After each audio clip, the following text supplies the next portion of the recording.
In today's video, I'm going to show you how to fix Steam Cloud out of date error. So, without further ado, let's get straight to the video. But before we do begin, make sure to like the video and subscribe to the channel. It really does help with the channel. And yeah, okay, so let's begin. First, open up your Steam, of course. On the upper right corner, click on Steam right over here. Click on Settings.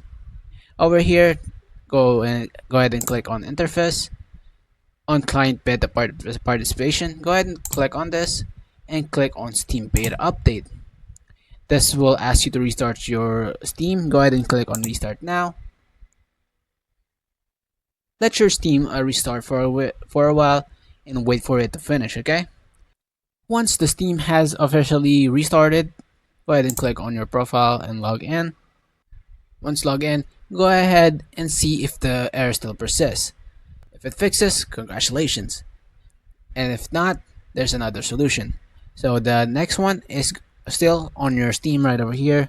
Go ahead and click on the top left again. Click on Steam, Settings, scroll down to the cloud, and disable the Steam Cloud right here. Once done, go ahead and close out, go to library, and play your game. Another option for that, this is really optional because it works both ways on the servers. So go ahead and right click on your game, click on properties,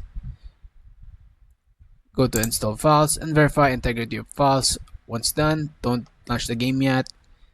Go to general and enable the Steam overlay while in game.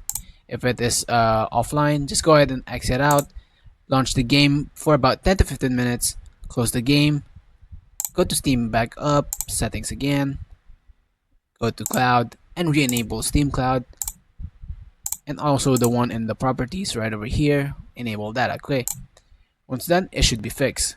Now, thank you guys so much for watching. If you find this video helpful, please leave a like. Thank you guys so much for watching. Have a blessed day.